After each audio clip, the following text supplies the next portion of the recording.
that arrested me that day. They've already done the investigation, so it's no longer alleged. They know she did it, and she's allowed to leave. She's allowed to leave because she's a politician.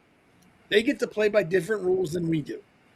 If Damon went to work tomorrow, he worked for a construction company and started stealing supplies to build a house for himself, the second they found out, he'd be in handcuffs. The police would meet him at the work site. They'd lock him up and drag him off the work site.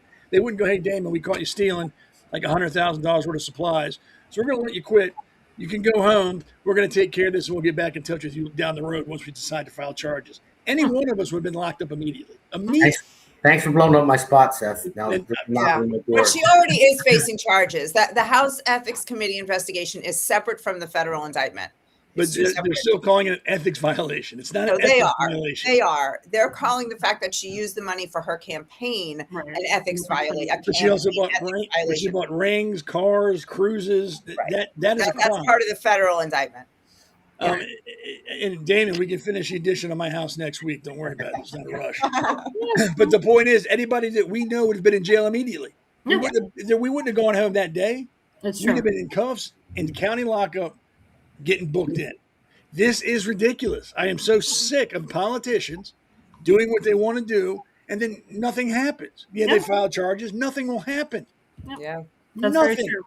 And we're paying, and she probably keeps her health insurance, so we're paying for that.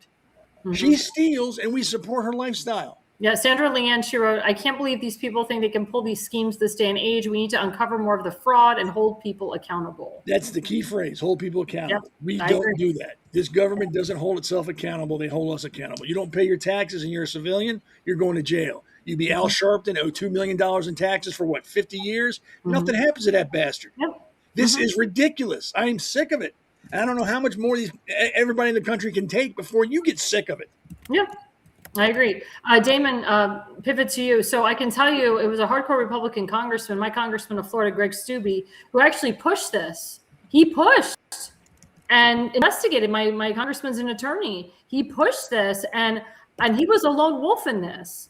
And I believe that he was stonewalled by a lot of Republican rhinos in Congress, and of course the Democrats. They always push, she's black, she's a woman, can't do this, yada yada. So let's say you're a congressman and you see someone, or you investigated someone, doesn't matter what party they are, for committing fraud, doesn't matter if they're your friend or foe, whatever. What would you do to take hold of the reins and really push this and make those people end up in jail? Everything I possibly could. So why do you think I'm running? I'm running because of reasons like this. We talked about this last week too, of these congressmen and women that are resigning because of things they're doing. Swalwell, accusations of rape, and everything else, that is huge. Other ones that... Damon, can you repeat yourself because you froze for 5 seconds? I froze? Okay. Yeah. So no, I said Swalwell with accusation of rape. That's crazy. He needs to go to jail for that if it is true. She needs to go to jail if this is true, and apparently it seems like it is. I'm innocent until proven guilty, but other ones that cheat on their wives, I said it last week. When cheating on your wife, I don't think you should have to resign for that.